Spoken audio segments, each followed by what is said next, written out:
Welcome to the Food Revolution Summit, where we explore how you can heal your body and your world with food. This is Ocean Robbins, and I am joined by my dad and colleague, John Robbins, in welcoming our guest, Haile Thomas. Haile Thomas is a speaker, a wellness and compassion activist, and the author of Living Lively, 80 Plant-Based Recipes to Activate Your Power and Feed Your Potential. At the age of 12, Haile founded HAPPY, which stands for Healthy, Active, Positive, Purposeful Youth. She serves as HAPPY's CEO with the goal of youth empowerment, holistic wellness education, and bringing plant-based nutrition education to underserved communities. Haile has amassed a following of more than 120,000 people on social media, and she has spoken in person to more than 80,000 people in events around the world. She's been featured on BuzzFeed, Good Morning America, CNN, The Today Show, O Magazine, and Teen Vogue. She's one of the most influential rising stars in the food revolution movement. So now, Haile, my dad and I are so grateful to you for your brilliant work, and we're so glad to have this time with you. And now for the interview, I'm going to hand it over to my dad and colleague, John Robbins. Well, thank you, Ocean, for that introduction. And thank you, Haile, for being with us today. Oh, thank you. I'm so grateful to be here. Our audience may not know, but when you were 8 years old, just 8, your father was diagnosed with type 2 diabetes and was prescribed drugs that have serious side effects. And I know you've often been told that how you and your mother and your family responded to your dad's diabetes is inspiring. Can you tell us what happened? Absolutely. So coming from a Jamaican family, food has always just been a major part of my life, like beyond basic necessity.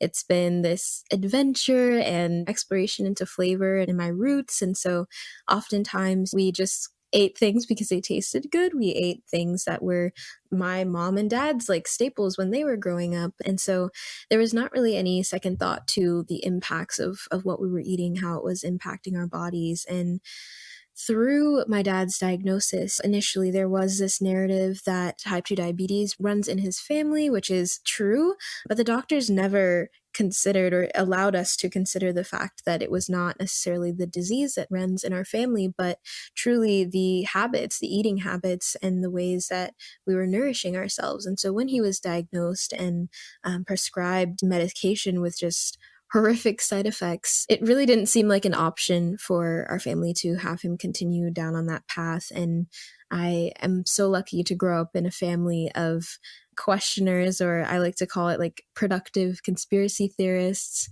because they're always really open to questioning things inside and out and finding truth that really resonates with them. And so it was kind of one of those moments when my mom was in the car reading off these side effects on the medication he was just prescribed.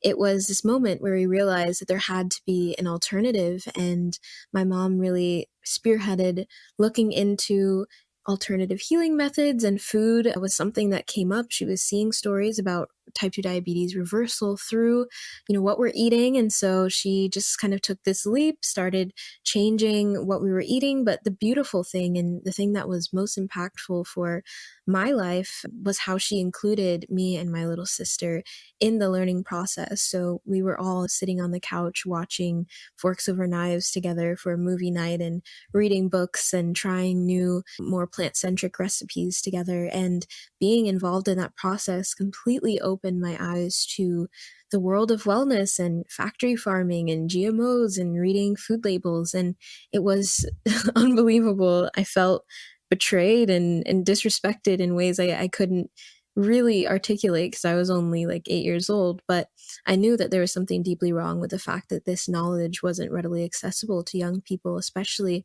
as we're growing up and understanding what it means to be a functioning human being. And the fact that nutrition wasn't involved in those conversations was mind-blowing to me. So that's kind of what sparked my desire to share the journey that I was going through with my family. And then eventually when my dad, we were able to completely reverse his condition without the use of medication, just through our lifestyle changes and improving our eating habits, I was so fired up and excited to share the success, but also just the power of wellness and how that can really change our lives. You know, you and I have that in common. My dad developed type 2 diabetes, and he did take the medications Mhm. and did experience the side effects. And his doctors told him that it was just something he'd had to deal with. And they didn't have any idea that what he was eating might be part of it. But he listened to me and some other people, and he eventually changed his diet, and his diabetes went into remission. He no Wow. longer needed insulin or diabetic pills and all the side effects. So he didn't need the meds, and they were a thing of the past. And it was a beautiful thing for me to watch and be part of. I imagine that you felt inspired too by watching your dad heal. Absolutely. I think it was just a beautiful thing.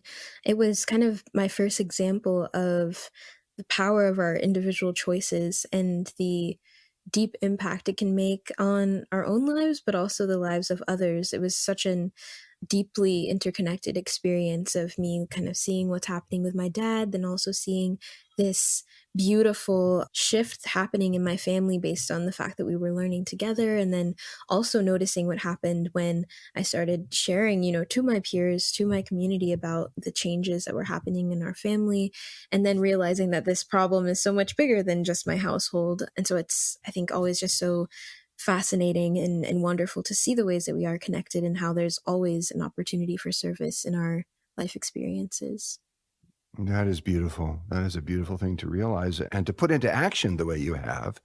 I mean, it's always moving when anyone uses adversity to find their passion and their purpose. Your book, Living Lightly, I've read it. I love it. It's beautiful. And it's been called by an interesting phrase. It's been called an empowerment cookbook, which to me is a very intriguing concept. And it seems to me that what you're doing essentially is bridging the gap between two different worlds, the world of food and nutrition on the one hand, and the world of growth and self-development on the other.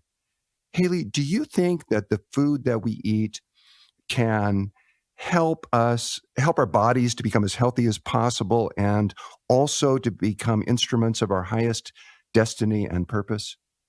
Absolutely.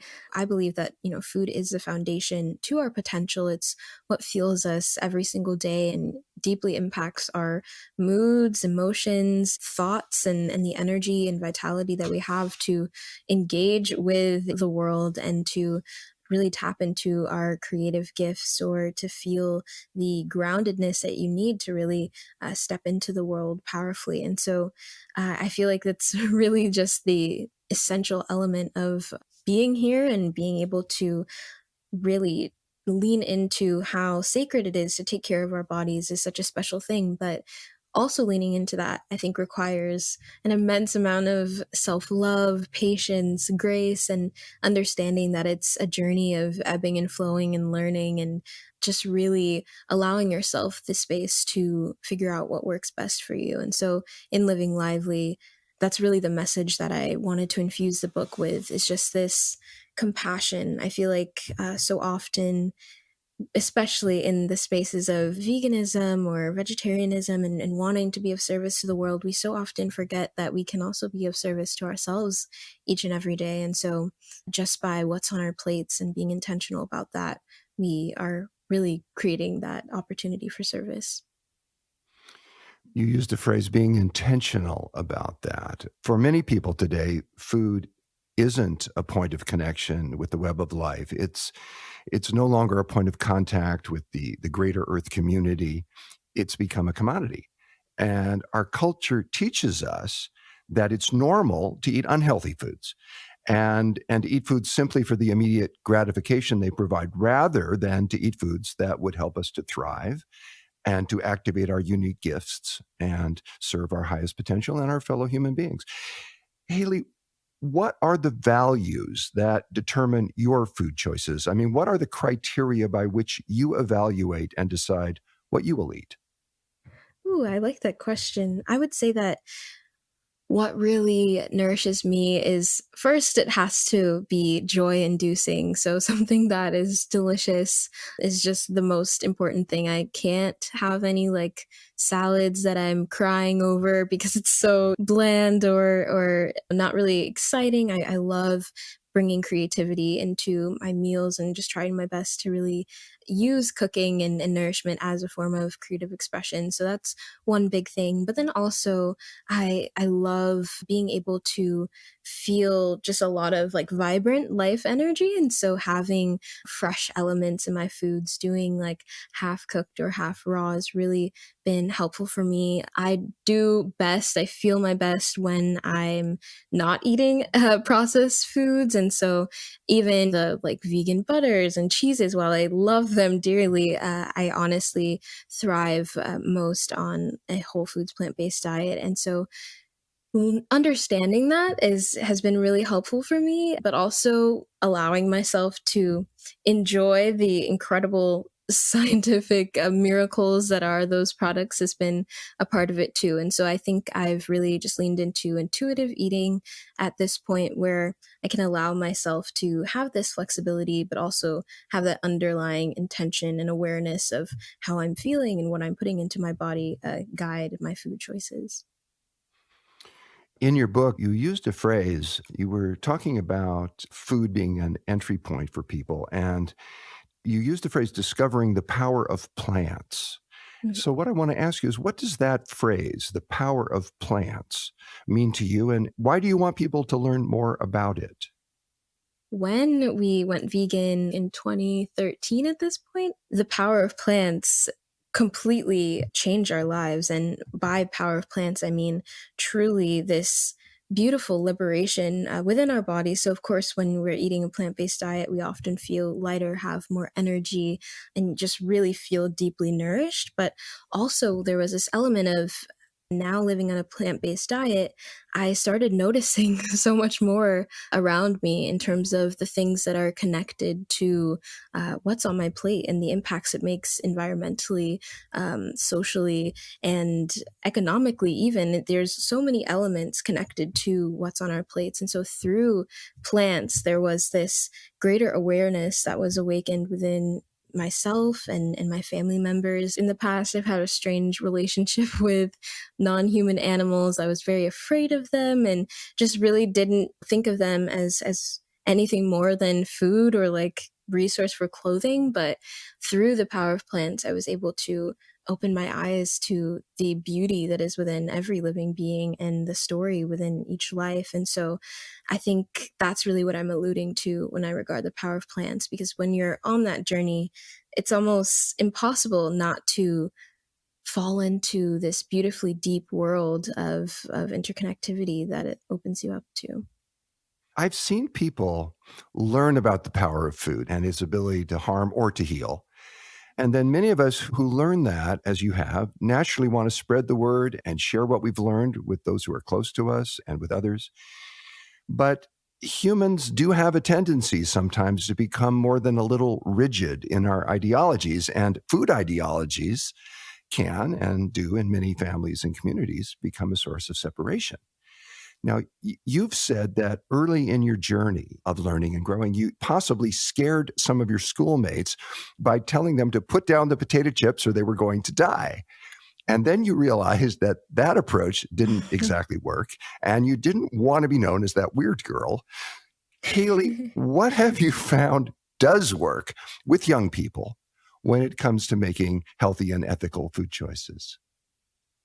Yes, I've definitely had to learn the hard way of what works. And I think initially when we learn about these things, we're just so excited and we'll want just anyone to hear us and we want to share and be that resource for others. And at the time I just simply didn't have the capacity to communicate it in an effective way. I was just overwhelmed with all of the things I was learning. But I quickly discovered that my journey was not at all rooted in demeaning others or learning through fear, but it was truly through learning through and with love. And so I think that was the biggest epiphany is like, I'm not going to get anywhere if I continue to communicate with people in this way. And so I had to let in that spirit of compassion in order to connect with people. And so it wasn't me just throwing facts at someone, but it was me telling my story, letting people see themselves in their own food journeys and see their cultures in the ways that they could nourish themselves in a healthier way. And it was really just bringing it down to earth, I think, was so important. So it was luckily a short-lived moment where I was kind of disconnected from the true and powerful way that I could make an impact. But I quickly realized that it was through really fun and engaging experiences that young people would connect to this messaging the most.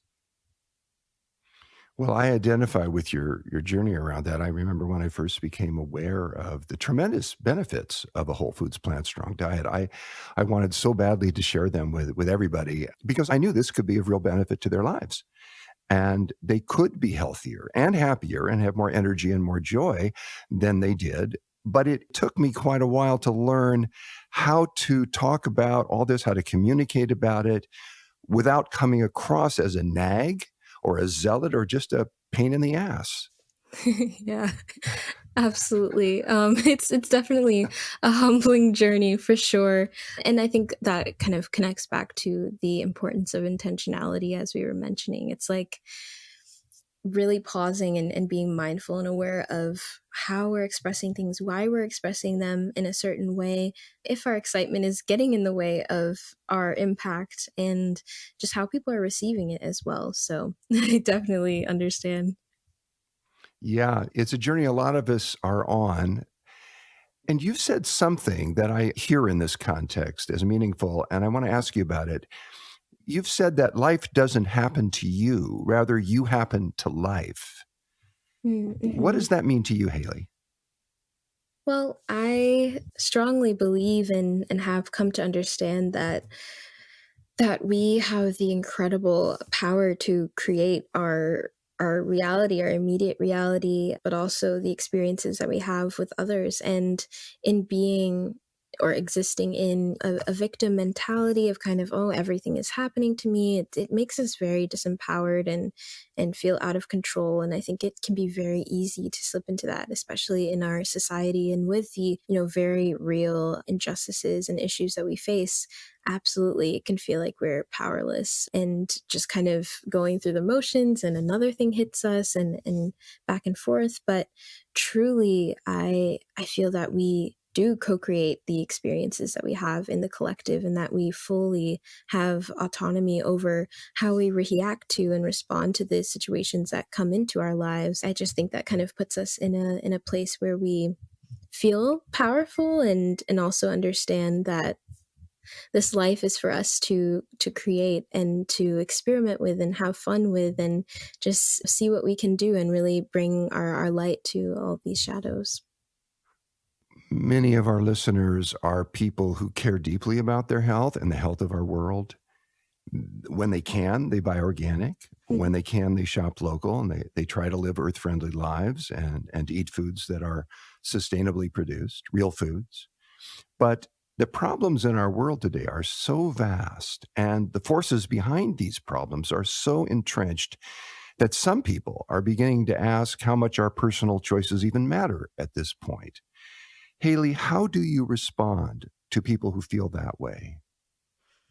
I mean, I feel the same. And I think that's another thing that I've really been leaning into is acceptance of this duality within our lives. There's these moments where I do feel extremely optimistic and prepared to take certain issues on, and then there are moments where I feel just overwhelmed by the never-ending issues that arise and have been lying under the surface for centuries. And so when I kind of face this, I guess, pessimism and disbelief in the ability to change things, I have to remember that through our alignment with our truest selves, but also a life that resonates with us, whether we're living it in the present or is something that we wish to experience in the future, when we align with that energy and we take the very little steps or big steps that we can to move toward that, it sets an example for others to do the same and to also find and resonate with their own truth. And through that, we find power in numbers and in shifting mindsets. And so I think that we just do what we can with what we have. And through that effort and just through that energy and alignment that we experience and radiate, it draws others in and then creates that ripple effect. And I think we can all kind of point to situations in our lives, micro or macro scale, that have been evidence of that. I'm sure we can. And there are a lot of folks who want to do that, and some of them feel uncertain about how to, as you put it, infuse purpose into their actions. They don't know how to unleash their creativity or to use their voice or to advocate effectively for what they believe in. Mm. Haley, you've very often spoken about the importance of finding and following our passion. You've led workshops, you've taught courses on pursuing our passion. At your TED Talk, you showed the quotation, chase down your passion like it's the last bus of the night. Haley, can you help us to understand what passion means to you and what you want us all to know about passion? Absolutely. I think that it's far more simple than we typically view it, and it's evident in every single moment. Each moment we can infuse with purpose, which I think boils down to like the word of the interview, intentionality. When we have awareness of the things that we're doing, and we decide that we are going to choose for ourselves what our lives mean to us and how we lead them, I think that in of itself is purposeful. And our passions, there's not just one thing that we need to be passionate about or experts about. I think that being really passionate about multiple things helps us create more connections and more solutions. And so this idea of like, oh, there's only like one thing that I'm here to do or to achieve, or there's only one way I can make an impact, I think that boxes us and our boundless potential into this really confined state. I've just kind of expanded my idea on passion and purpose, and in making it in many ways kind of undefined, it's actually allowed me to let in so many other elements that I've realized I've been very passionate about my whole life, but have just not viewed as like a valid path to take because it's not traditional or it's not something that's always spoken about. But I think when we really just break down those barriers, those societal barriers or perceived limitations, that's when we really can discover that there is passion and purpose in every moment that we can reach out and grab.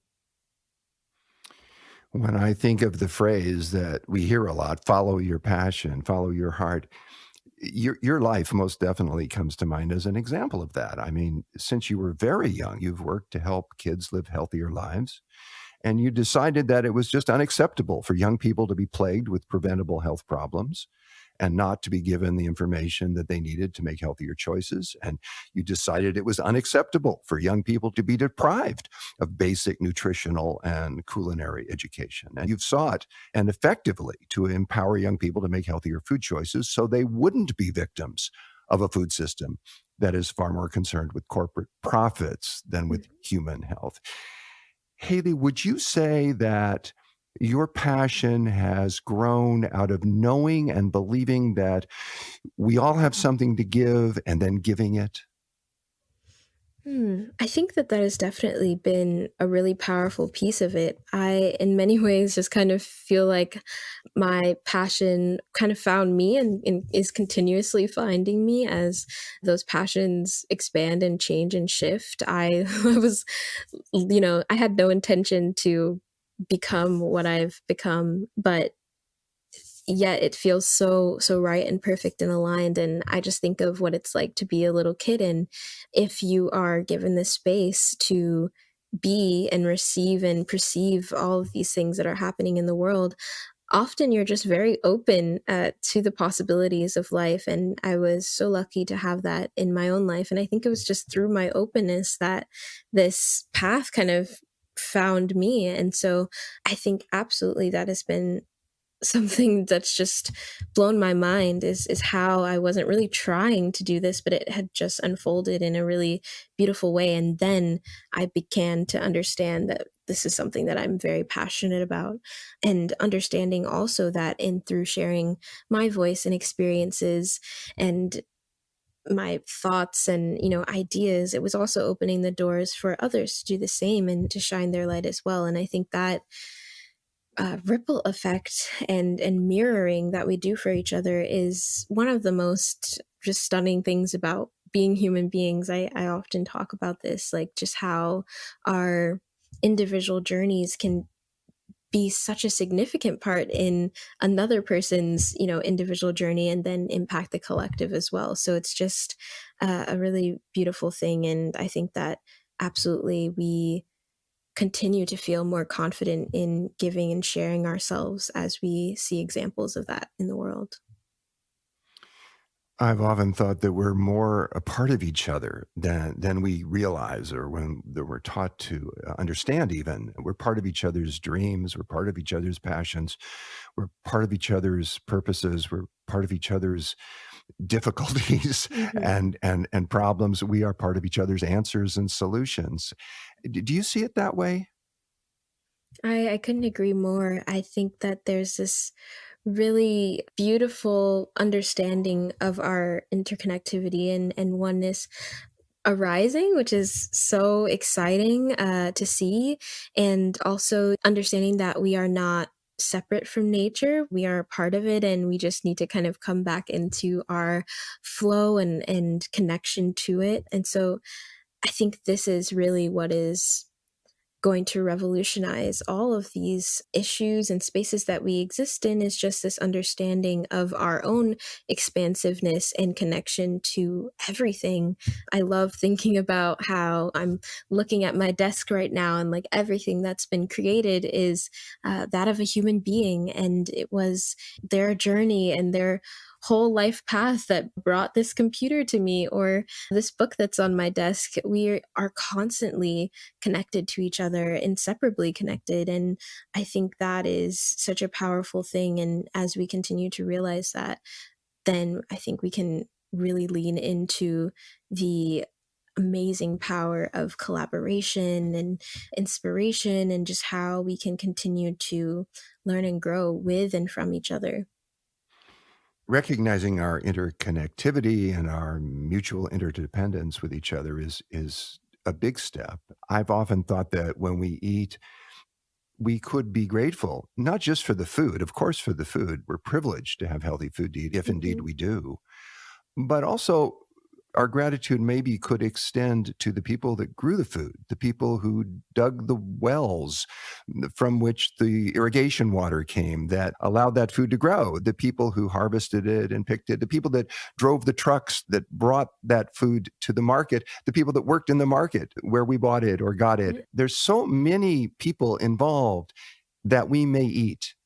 Mhm. And every bite of food contains the energy and the something of the Mhm. essence of those human beings. And if we recognize that fact, then our gratitude expands and envelops everyone involved and embraces the reality of our interconnectedness instead of being a separate thing that we do just as individuals.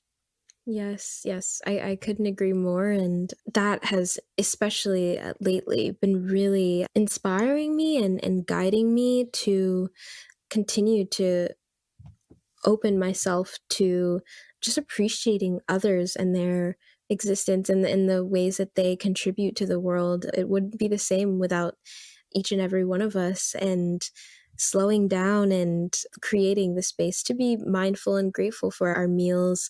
It's all just rooted in that awareness again, and choosing to do so, because there's just always those opportunities. But I agree, it's such a powerful and beautiful thing. You know, I read something that you wrote that really moved me. You were talking about soul food. And you said that it breaks your heart knowing that the consumption of traditional soul food, the dishes that brought joy and created community in times of deep despair and trauma, also created and continues to create internal trauma and shortens the lifespans of people eating it, including African Americans. Mhm. Haley, are you wanting to broaden our horizons on what we think of as soul food?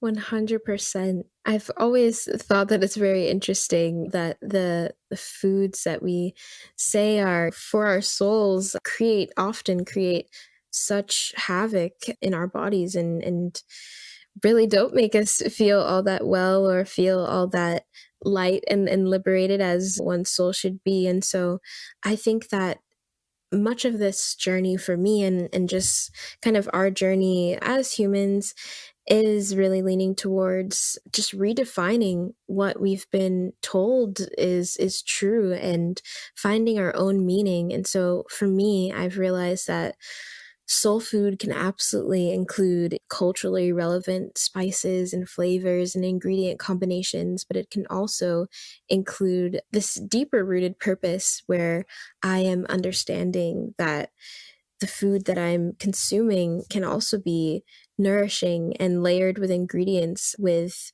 practical and tangible, well, benefits and things that are going to fuel my body. And so I think that ultimately soul food can really just be mindful food and food that is far more than flavor and tradition, but really an opportunity to create new traditions and new ideas surrounding how we connect to culture, how we connect to our bodies, and creating, rituals around both of those things. I just think that as we continue to expand the language and the narrative surrounding these kind of terms that we always hear. And when we start questioning those things, I think we can come to find our own true meaning. And for me personally, that's what I'd like to define soul food as, is something that really connects to my soul on all levels. And I think everybody has a right to find their own definition as well. And that's absolutely what I encourage.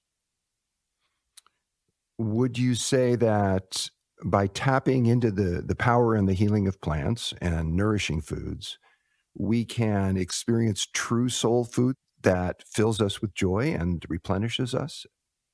Yes, I also think that, as we were mentioning, through a plant based diet and all of the ways that it heals our bodies and heals our world, I think that is also what really shapes the soul of our food, is how it impacts the environment around us, the people who produce our food. Even in plant based and vegan eating, there's a lot of worker exploitation, and it's so tragic and horrible as you continue to look into how our foods get onto our plates. But that's why being intentional and say shopping local if you can, or supporting those farmers in your neighborhood or in your city, or going to markets, shopping local, shopping small, all of those things infuse more soul into our food and the experience that we have surrounding it. So absolutely, just think it's nourishing ourselves in a way that is really aware and really multidimensional, and understanding that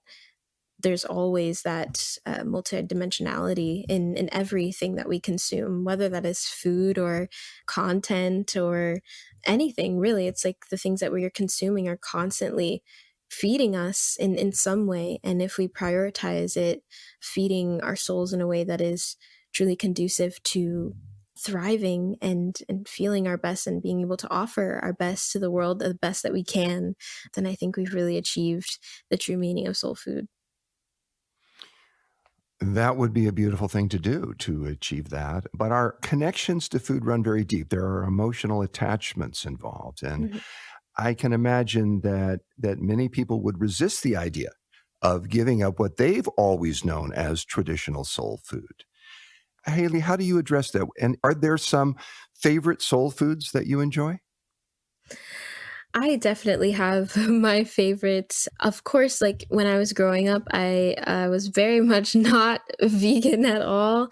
Our family ate a lot of meat based traditional Jamaican foods, and I can't lie and say they weren't delicious. But one big thing for us has been really being flexible in the ways that we do honor our culture and traditions. And so that's required creativity. And it's actually been really a joy to just kind of figure out, how can we veganize curry goat or stew peas and things like that, things that I've grown up eating that have animal products and dairy. And it's been really fun to see how oftentimes the emotions and the experiences that we attach to our foods are not necessarily the foods themselves, but rather the energy surrounding it, the experiences surrounding it. Your grandma preparing your favorite meal and taste testing in the kitchen, or the time and love that's put into the preparation of the meal. It's often those things that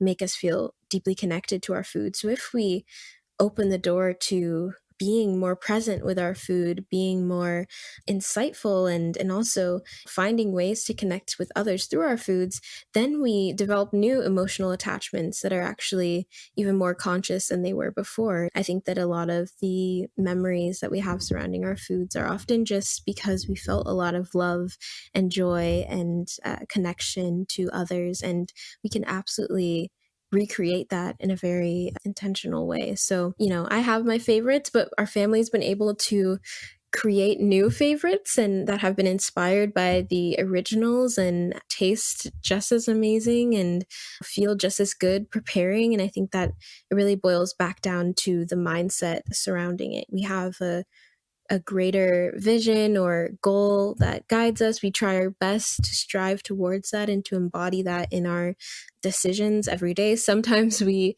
miss the mark, but it's just through having that kind of goalpost guide us that makes me feel really motivated to continue on this path and to continue to find ways to reshape my ideas surrounding culture and food and wellness and nourishment. So it's definitely a journey, but definitely one worth exploring and understanding. And also, if you have emotional attachments to food, finding out like what those emotions really are and why they arise when you have the certain meal, or what memories are associated with it, and if they are even conducive to your well-being. So I think there's just a lot to explore within ourselves regarding the things that we consume and connect to. Indeed, there is, and there are. And you are the co-founder and CEO of the Happy Organization. Ocean mentioned it in the introduction briefly. What do the letters HAPPY stand for? And what are you and the Happy Organization doing? Yes. So HAPPY stands for Healthy, Active, Positive, Purposeful Youth. And we teach plant based holistic wellness education to young people in underserved communities. Primarily prior to the pandemic, we did in person cooking classes, interactive pop ups, summer camps, and we also started doing like self care presentations and seminars. But now that we are in this virtual space, we're currently working on a wellness academy called the Happy Academy, where we can provide information regarding taking care of your body, taking care of your mind and soul, and have that really easily accessible to young people everywhere for free. So, developing this online platform has been really exciting, but the biggest thing for Happy that we've always been working on and really root our work in is just making it fun, really changing the conversation and surrounding health and well-being and changing the perception of health and well-being, especially that of young people, helping them understand that of course our health and wellness is essential to our lives, but it's also something that can be deeply fulfilling and deeply creative and connected to our communities and create opportunities for service and better understanding of our inner world. So we're really just trying to make those connections at an early age so that, they can step into the world. These young people can step into the world empowered and really confident in how they carry themselves and take care of themselves and understand that interconnectivity that we've been discussing. And that's beautiful work. And I'm glad you're doing it. And I thank you for doing it. I experience you as a deeply compassionate human being. And I want to ask you something. There's so much that we see in the world today that can be hard to love. The cruelty to animals in factory farms, the pervasive racism in our society, the pollution of our air and water and food from toxic chemicals, the growing gap between the rich and the poor, police brutality. I mean, I could make a very long list, and I'm sure you Mhm. could. I'm sure our listeners could as well. The list is long and it's painful. Haile, in the presence of so much violence and fear in the world, how do you keep your spirits strong? How do you relate to the concept of hope? I really appreciate you asking this question, and I feel it's so timely. My best friend and I were just talking about this yesterday because it can feel so overwhelming and so hard in some cases to understand how people and our systems treat others in such a disposable way, in such a disconnected way. And I absolutely, have my moments where I do feel a little concerned or significantly concerned and worried about how we're going to really move past these these mindsets and ways of living that suppress our essential being, which is so deeply rooted in love. But I think what really gives me hope and motivates me is understanding that there truly is no harm in me or anyone trying to embody what we wish to see and experience in the world. It can be scary to be that vulnerable, to be that open, to open our hearts and to empathize with things we don't understand. And it's definitely been challenging for me, especially, regarding injustice and racism. It's very, very difficult to see through or beyond the ways in which people treat and perceive others. But I've realized that I can, in many ways, empathize with the state of being that would allow someone to feel that fear, feel that hate, and to project that out into the world. There's so many wounds that our world has inflicted on all of us, and while others absolutely face, more challenges and just situations that are wrong and truly create trauma, I think that there's also this opportunity for us to recognize the very things that we despise or look down upon in our world within ourselves. And I think when we shed compassion on those things within ourselves and we engage on our own healing journeys, it kind of generates this ability to understand, like, wow, I need to offer love to myself, maybe not first, but also, or in my journey, I need to ensure that I'm also reflecting compassion to myself, because that creates a capacity for me to empathize with others who may also be experiencing this pain or beliefs about themselves that aren't true, or beliefs about the world that are limiting and rooted in fear and hatred. What has given me the most hope has actually been my own journey of creating space for self-compassion and self-love. And it's, I think, because of that interconnectedness and that oneness that we discussed earlier. I think it's because of that is why my own healing journey kind of translates into how I view and experience and treat others, and kind of knowing that I don't want to leave a mark that is going to perpetuate any feelings of unworthiness or feeling unloved or invalid in any way. And so I think it's just that I've also experienced so much more love in my life than hate. And I'm very, very grateful and privileged to be able to say that. And so if I know, what that feels like, and I have the capacity to share that with others boundlessly, I'm going to do that. And so that's really what's been guiding me, is just like this opportunity that I have, and anyone who has the opportunity to share love, to offer compassion. And this doesn't mean agreement or condoning acts of violence or hate at all, but it's more so seeing the humanity within it. There's always that peace within it that we can see, and through that clarity, I think that's when we can truly understand the wounds that we need to work on healing. And especially like with working with kids, we also see the things that we would wish to help young people understand from an early age that will hopefully plant seeds for them to blossom into self-aware and compassionate adults, because that's really what we're lacking in many ways in our society, is like grown-ups who have the capacity to not only love themselves but also love their communities, and to see them through the lens of truth and not through projections or biases or fear and hate. So it's just a journey of kind of in and out. And I think when we lean into accepting ourselves and our own shadows, we can also then lean into working through that in the collective as well. I'm a little bit speechless. I'm awed by what you're saying. I've been very fortunate in my life, Haley, that I've been able to meet a lot of inspiring people, and I'm grateful that I've had those opportunities, and I'm grateful that I've been able to recognize inspiring people when I have had the privilege of meeting them. And I'm having that feeling right now.